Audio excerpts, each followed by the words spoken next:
अस्सलाम वालेकुम everyone, welcome back to my channel. कैसे आप सब लोग? उम्मीद करती हूँ आप सब लोग ठीक होंगे। तो लास्ट वीडियो में हमने देखा था साइमल्टेनियस इक्वेशंस क्या होती हैं और उनको सॉल्व करने के मेथड्स कौन से होते हैं। तो इस वीडियो में हम देखेंगे उसका फर्स्ट मेथड कैसे सॉल्व करते हैं और उसको फर्स्ट मेथड होता क्या है। वन बाय वन हम हर वीडियो में एक एक मेथड को सॉल्व करेंगे। तो इस वीडियो में हम करेंगे सब्ट्रैक्शन और एडिशन मेथड को, जिसका दूसरा नाम एलिमिनेटिंग मेथड है।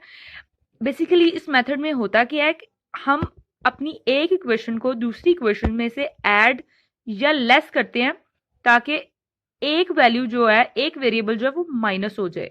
माइनस मतलब एक या तो x की वैल्यू खत्म हो जाए या y की वैल्यू खत्म हो जाए, इसलिए तो इसको एलिमिनेटिंग मेथड कहा जाता है। तो यहाँ पे हम इसको सॉल्व करके देख लेते हैं ताकि आपको ठीक तरीके से क्लियर हो जाए, और उसकी जो डेफिनेशन है नीचे डिस्क्रिप्शन बॉक्स में मेंशन कर दूंगी। तो ये हमारे पास इक्वेशन 1 है और ये इक्वेशन 2 पास है। इक्वेशन 2 फर्स्ट इक्वेशन में हमारे पास है x plus y is equal to 7, then x minus y is equal to 3। ये सिंपल क्वेश्चन है, इसमें जो वेरिएबल्स है उनके कोफिशिएंट्स जो है सेम है। तो यहाँ पे अब हम सिंपली इन दोनों इक्वेशंस को लिखेंगे, is equal to 7, y is equal to 3। अब इसमें जो सेम सेम वाले वेरिएबल्स है, ये इसको हम करेंगे दोनों इक्वेशंस को एक दूसरे में ऐड। ये इक्वेशन 1 और ये इक्वेशन 2। इक्वेशन 1 में से 1 को इक्वेशन 2 में करेंगे ऐड। तो 1 जिसके साथ वेरिएबल के साथ कोई वैल्यू नहीं होती, उसका मतलब उसके साथ 1 होता है। 1 plus 1 is equal to 2x, plus minus minus y से कट जाएगा क्योंकि 1 में से अगर हम 1 निकालते हैं तो 0 ही आता है। 7 plus 3 is equal to 10, x is equal to 10। 2 यहाँ पे मल्टीप्लाई हो रहा है, यहाँ आके डिवाइड हो जाएगा।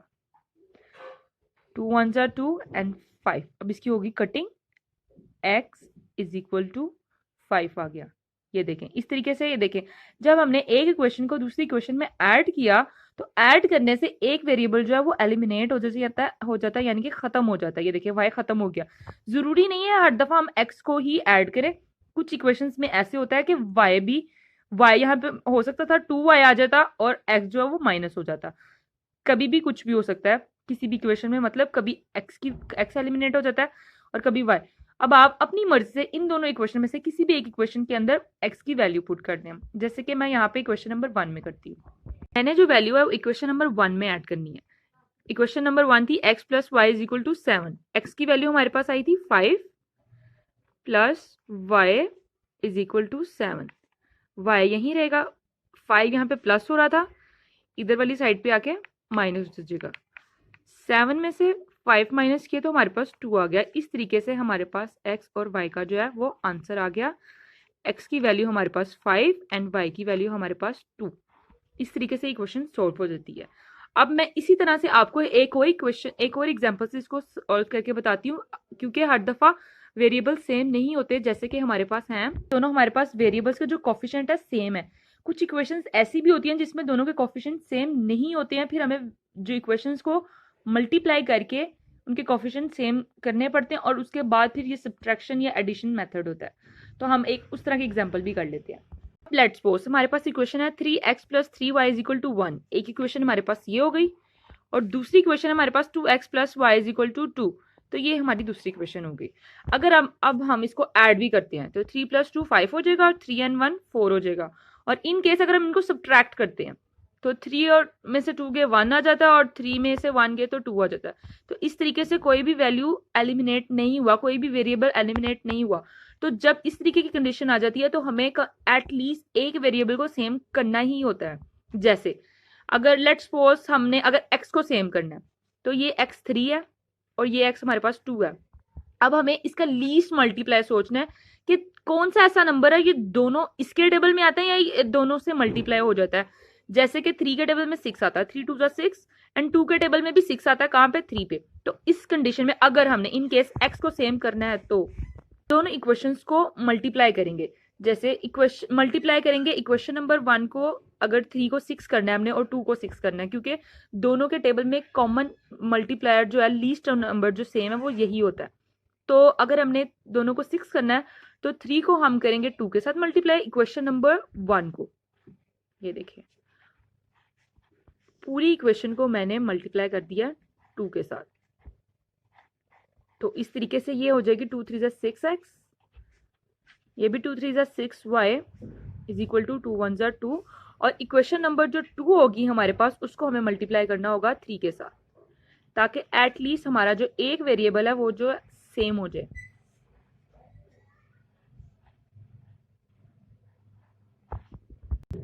तो अब इस तरीके से पूरी इक्वेशन को हम इसके साथ मल्टीप्लाई कर देंगे। 3 2 ज़ा 6x plus 3y is equal to 6 आ जाएगा। अब ये हो जाती है हमारे पास इक्वेशन नंबर 3 एंड ये हो जाती है इक्वेशन नंबर 4।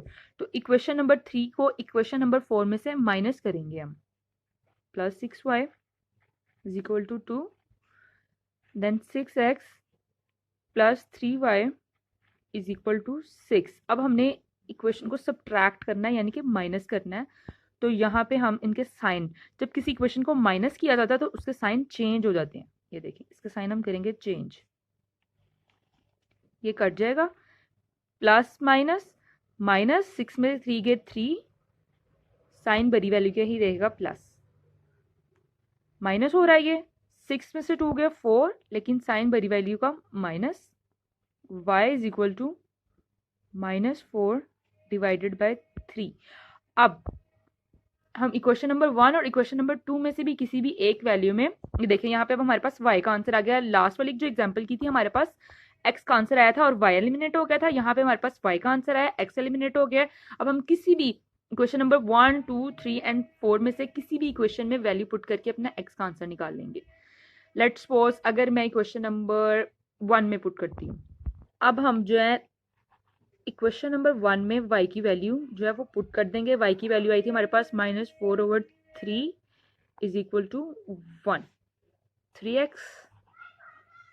प्लस माइनस 3 4 ज़ा 12 divided by 3 is equal to 1। और अगर हम चाहें तो ये देखें, 3 को 3 से कट करके डायरेक्टली यहाँ पे -4 भी लिख सकते हैं, क्योंकि अगर हम इसकी यहाँ पे कटिंग करते हैं ये देखें तो ये -4 ही आ जाता है इज इक्वल टू 1। फिर उसके बाद ये जो 4 यहाँ पे माइनस हो रहा था इधर वाली साइड पे आके प्लस हो जाएगा। 3x इज इक्वल टू 5 हो जाएगा। ये 3x के साथ मल्टीप्लाई हो रहा था, यहाँ आके डिवाइड हो जाएगा। तो इस तरीके से हमारा x का आंसर आ जाएगा। लेकिन अगर इन केस, जैसे कि आप हमने देखा होगा क्वेश्चन में कि हमने x को सेम किया, लेकिन अगर हम y को सेम करते तो ये 3 था, तो हमें उसके लिए सिर्फ इस इक्वेशन को y के साथ मल्टीप्लाई 3 के साथ मल्टीप्लाई करना पड़ता। क्योंकि सिंपली अगर हम y को सेम करते, क्योंकि हर दफा जरूरी नहीं है कि हम x को ही सेम करें, x की ही वैल्यूज को सेम करें, हम y की वैल्यूज को भी सेम कर सकते हैं। ये आपकी चॉइस होती है, आप जो मर्जी सेम कर ले, आंसर आपका सेम ही आएगा। तो अगर इन केस अगर हम y को सेम करते तो क्या होता, वो भी हम करके देख लेते हैं। हमें वेरिएबल y को सेम करना होता तो हम जो अपनी इक्वेशन नंबर 2 थी उसको सिर्फ सिंपली 3 के साथ मल्टीप्लाई कर देंगे। उस केस में हमें जो हमारी इक्वेशन नंबर 1 है उसको मल्टीप्लाई करने की जरूरत नहीं रहेगी। तो इस तरीके से ये 6x plus 3y is equal to 6 आ जाता है। अब हम अपनी ये इसी तरीके से इक्वेशन नंबर 3 बन जाती है, इन केस अगर हमने वो दोनों इक्वेशन को सोल्व ना किया होता। अगर हमें उस तरीके से करना तो इक्वेशन नंबर 3 हमारी जो हमने पहले सोल्व कर लिया उस तरीके से होगी। अगर हम सिर्फ y वेरिएबल को सेम करना चाहें तो हम सिर्फ एक इक्वेशन को सेम करेंगे और तो हमारी इक्वेशन नंबर 3 आ जाएगी। हम इक्वेशन नंबर 1 को इक्वेशन नंबर 3 में से सब्ट्रैक्ट करते हैं। अब हमने इन दोनों को माइनस करना है। ये देखिए, माइनस करने के लिए जब हम किसी चीज को इक्वेशन में से माइनस कर रहे हैं तो इनके साइन जो है वो चेंज हो जाएंगे। ये देखिए, सॉरी ये गलती से 1 लिखा गया, 6 है। तो अब 6 में 3 गए 3x आ गया, लेकिन साइन बड़ी वैल्यू का। प्लस माइनस माइनस ये कट जाएगा।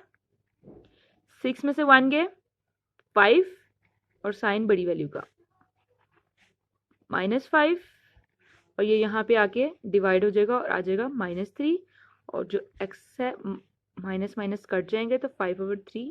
आप पीछे जाके सोल्यूशन में भी देख सकते हैं कि जब हमने दोनों इक्वेशंस को सेम करने के लिए दोनों इक्वेशंस को, जब हमने x को सेम किया था तो दोनों इक्वेशंस को मल्टीप्लाई किया था हमने, तो हमारे पास x का आंसर 5/3 ही आया था।